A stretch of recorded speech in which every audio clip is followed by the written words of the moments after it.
Everyone, good evening, আসসালামু আলাইকুম। কেমন আছো সবাই? আমি তারা চলে আসলাম একটা নতুন ব্লগ নিয়ে। আজকের ব্লগটা আমি কিন্তু এই সন্ধ্যাবেলা থেকে স্টার্ট করেছি। আর দেখো, আমি কিন্তু এখন পার্লারে আসছিলাম আর জাস্ট থ্রেডিং করেছি। তো যাই, এখন কিন্তু আমার হয়ে গেছে আর আমি বেরিয়েও গেছি। আর অ্যাকচুয়ালি আমি কিন্তু বেরিয়েছিলাম একটা কাজে, তো ওখান থেকে আমি ভাবলাম তো কিছু সামান আমাকে নেওয়ার ছিল। আমি একটা সুপার মার্কেটে ঢুকবো ভেবেছিলাম, তারপরে না একটা একটা করে রাস্তায় আস্তে আস্তে সব কিছু মনে পড়ে গেল। আর আজকে না আমি পুরো একা এসেছি, মা ঘরে আছে, বাবুকে মায়ের কাছে রেখে এসেছে, আর আরশিও আছে, সেই জন্য দুজনে আছে, না হলে কিন্তু বাবু আমাকে ছাড়তো না। যদি শুনে মলে এসেছি তাহলে তো বাড়িতে গিয়ে কি বলবে আমি জানি না, ও যদি আমার হাতে এইসব দেখবে। তো আমি অ্যাকচুয়ালি বললাম কি পার্লারে আসছিলাম, আর পার্লারটা যেহেতু আমাদের বাড়ির একদম সামনে নিচেই, তো সেই জন্য আমি একাই আসছিলাম। আর ওরা গেলে না ভীষণ বিরক্ত করে, আর যেহেতু আরশি আছে তো দুজনে খেলছে, আমি ভাবলাম যাবো আর আসবো। তো রাস্তায় আস্তে আস্তে না অনেক কিছু যেন মনে পড়ে গেল, বাজারের এটা দরকার ওটা দরকার, তো ভাবলাম তাহলে আমি নিয়েই নিই।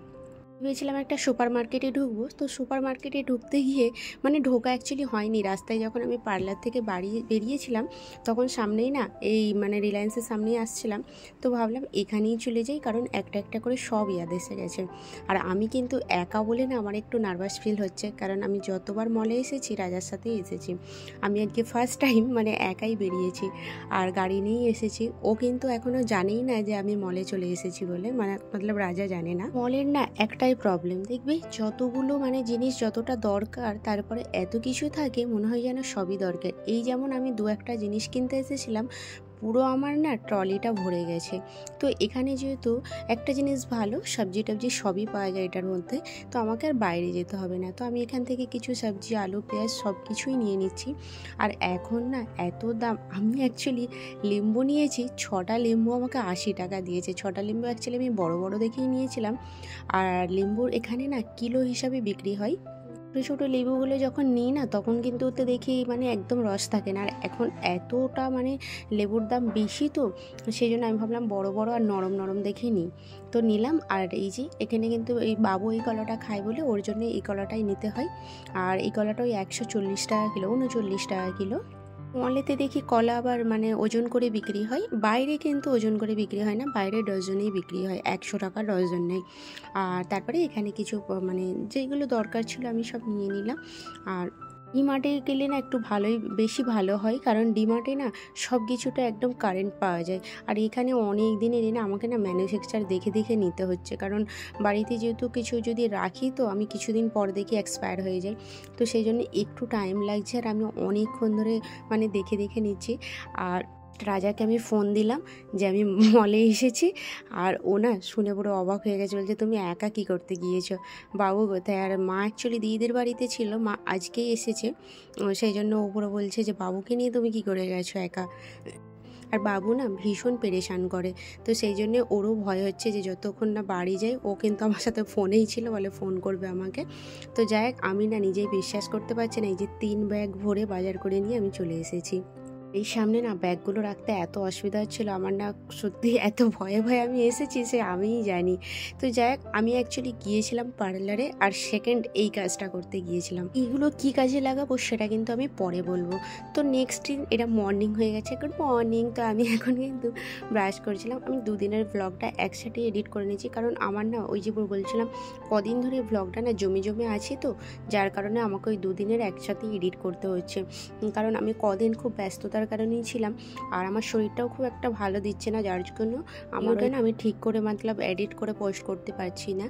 আর তো এখন সকালবেলা না আগে কিন্তু আমি ব্রাশটা করে রান্নাটা বসাচ্ছিলাম, কারণ ওই সকাল বলতে এখন ওই 10:30 বাজে, আর আমার উঠতে একটু লেট হলো।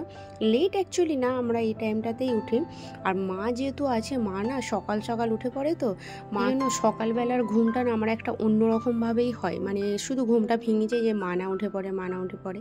তো যাক, মাকে বলি তুমি তোমার উঠলে একটু চা না হলে করে নেবে, মা না কোনো জিনিসে হাত দিতে চায় না, বলে আমার কেমন লাগে কোনো জিনিস নিজে হাতে নিয়ে খেতে। মাকে তো বলে বলে হার মেনে গিয়েছি যে কোনো ব্যাপার না, তুমি তোমার ফ্রিজে দুধ থাকে একটু চা করে নেবে। মা সেই ব্রাশ করে না চুপচাপ বসে থাকে। এবার যখন ঘুম থেকে উঠি না কেমন একটা লাগে, আর ব্রাশ করে আমরা নিজেরাই বসে থাকতে পারি না, সেজন্য মাকে বলি হয় ঘুমিয়ে থাকো, না হলে উঠে চাটা করে নেবে, আর না হলে আমাকে তুলবে। মা তুলবেও না, গেটও খোলা করে না, কেমন একটা লাগে, কারণ মা জানে যে আমরা না অনেক রাত্রি করে ঘুমাই, মোটামুটি 2:30 3টা বেজে যায়। রাজা অফিস থেকে আসতে লেট হয়ে যায়, সেই জন্য মা বলে তোরা ঘুমাস তো 2-3 ঘন্টা, কি আর তুলবো। আর মা না 7টা 7:30টার দিকে উঠে যায়, আর আমাদের কিন্তু সকাল হয় সেই 10টার দিকে। তো যাই হোক, ওই রাত্রিবেলা কিছু বার করে মায়ের বেডের সামনে দিয়ে রাখি যে এটা কিন্তু সকালে উঠে খাবে। আর আমি কালকে কিছু জুতো ধুয়েছিলাম, আর বাবুরা না আরশি আর আরহান উঠেছে, উঠেই কিন্তু আমি এই জুতোগুলো তুলছিলাম, উঠে বলছে তাও আমরা নিয়ে যাচ্ছি। বাবা, কত কাজের আমার হয়ে গেছে। তো আমার বাবু না মোটামুটি ওকে যেটা বলি ও করে দেয়। তো আরশিও আছে, দুজনে একদম মুডে করছে এখন। যাক, আমি কিন্তু নাস্তাটা আমার করে নিলাম। আর এখানে আজকে আমি রান্না করছি চিংড়ি আর ভেন্ডি। আর আগের দিনে যে সেই চিংড়িগুলো কিনে নিয়েছিলাম না, ওই চিংড়িগুলো মা না সকালবেলা উঠে বসে বসে ওই এক কড়া চিংড়ির সব খোলাগুলো ছাড়িয়েছে। কোনো কাজ নেই, বসে বসে কি করবে একা, আমরা তো ঘুমাচ্ছিলাম, সে মা তো টিভি দেখে না, সেই জন্য ওই চিংড়িটা ফ্রিজ থেকে বার করে মা বলে আমি এগুলো সব ছাড়িয়েছি। মা না অ্যাকচুয়ালি চিংড়ির ওই খোলা থাকলে খেতে চায় না, অত ছোটো ছোটো চিংড়ির খোলা ছাড়ালে ফের আমাদের ভালো লাগে না। আর মা দেখছি সব ছাড়িয়েছে, ছাড়ানোর পরেও দেখছি এক টিফিন বক্স হয়ে গেছে। আর আমি আজকে অনেকটা মানে চিংড়ি নিয়েছি, তার সাথে ভেন্ডি দিয়ে রান্না করেছি। আমাকে না এই ভেন্ডি চিংড়িটা খেতে এত ভালো লাগে। যাক, এখন কিন্তু আমি রুই মাছের ঝাল করছিলাম। আর রুই মাছের ঝালটা হয়তো পেঁয়াজ টমেটোটাকে একটু করে আদা রসুন দিলাম, তারপরে মশলা, লঙ্কা গুঁড়ো, হলুদ গুঁড়ো, ধনা গুঁড়ো, জিরা গুঁড়ো সব দিয়ে ভালো করে পানিটা ফুটিয়ে নিয়েছি। আর এখন কিন্তু ওপর থেকে মাছটা ছেড়ে দিচ্ছি। আর আমি না একটু মাছের ঝালে আদা রসুন পেস্ট দিই। মা ফের আদা রসুন পেস্ট দিলে বলে আদা রসুনের সব কিছুতে তো ধরে থাকে, মাছের ঝালে একটু আদা রসুনের পেস্ট দিলে বেশ ভালোই লাগে। যাক, এখন কিন্তু আমার রান্নাটা কমপ্লিট হয়ে গেছে। আর এখানে না আমি আমলকি নিয়ে এসেছিলাম, আমলকিটা না একটু যেন অনেকটা নিয়ে আসছিলাম, খারাপ হয়ে গেছে বলে এই আমলকিগুলোকে কেটে রোদে দিয়ে দিয়েছি। এটা কিন্তু আমি কাঁচা খেতে নিয়ে আসছিলাম, তো এখন দেখছি অনেকটা খারাপ হয়ে যাচ্ছে। ওই নুন আর লঙ্কা গুঁড়ো একটু হালকা করে দিয়েছি, আর বিট লবণ, আর ওতে একটু চাট মশলা ছড়িয়ে দিয়েছিলাম, দিয়ে কিন্তু ওটা আমি রোদে দিয়ে দেবো। তো এদিকে আমার প্রায় রান্নাটা কমপ্লিট হয়ে গেছে। আমি কিছু পানির বোতলগুলো ভরে রেখে দিচ্ছি, খাওয়ার সময় না হলে আবার ডিস্টার্ব হয় পানি না থাকলে।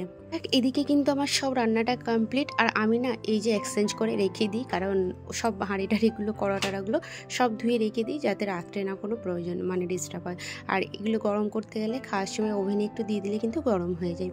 যাক, তারপর কিন্তু আমি রুমটা ভালো করে ঝাড়ু দিয়ে নিচ্ছিলাম।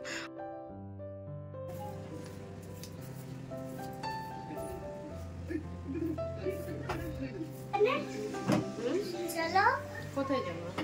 আজকের পাশে চলো চলো করো মামা, হ্যাঁ একটু চলো না প্লিজ। আমি কাম করছি তো বাচ্চা। প্লিজ চলো। দুপুরবেলা খাওয়া দাওয়া করে কিন্তু এখন সময়টাই 5টা বাজে, একটু শুয়ে পড়েছিলাম। আর এইখানে এই যে আমি কিন্তু ওই এটা না, আগেরটা দুটো ভাইরাল পলা কিনেছিলাম, সেই যে দেশে গিয়েছিলাম বলেছিলাম ভাইরাল পলা। তো এই যে এখন যেটা আমি বক্সে রাখছি, এটা কিন্তু আমি সবসময় আগে পরতাম, সবসময় অ্যাকচুয়ালি না, এটা সোনারটাই আমি তুলে রেখে দিচ্ছি। আর ওটাও ভাইরাল পলাটাও কিন্তু সোনারই। ওটা কিন্তু আমি বাড়িতে ইউজ করবো বলে নিয়ে আসছিলাম, তো পরছি, তবে ওটা সবসময় না ইউজ করা যাবে না, বাড়িতে বলে দিয়েছে। যেহেতু প্লাস্টিক ওপরে আছে না, সেই জন্য আমাকে দোকান থেকেই বলেছিল যে সবসময় কিন্তু এটা ইউজ করা যাবে না। আর এদের দুজনের অবস্থাটা দেখো, এদেরকে এখন সে গেম জোনে নিয়ে যেতে হবে। আমার না একদম ভালো লাগে না, ওখানে গেলে পুরো বিরক্ত। আর দেখো সব জামা কাপড় ফিকে ফেলে দিয়েছে। আর দুজনে আছে না, দুজনে যুক্তি করেছে, ওদেরকে আমরা রেডি হচ্ছিলাম পার্কে নিয়ে যাবো বলে। সামনে যেহেতু পার্কটা আছে, তো বললাম পার্কে ঘুরতে নিয়ে যাবো চলো। পার্কের সামনে কিন্তু যেহেতু গেম জোনটা, ওরা বলছে এখন গেম জোনে নিয়ে চলো, পার্কে নিয়ে যেতে হবে না। আর আমি এই যে বালাটা পরে নিয়েছি হাতে, বেশ ভালোই লাগছে দেখো, তবে এটা সবসময় পরতে পারবো না, আর এখন একটু শখ করেই পরলাম। আর আমাকে না কি সেই থেকে এরা মেরেই যাচ্ছে শুধু।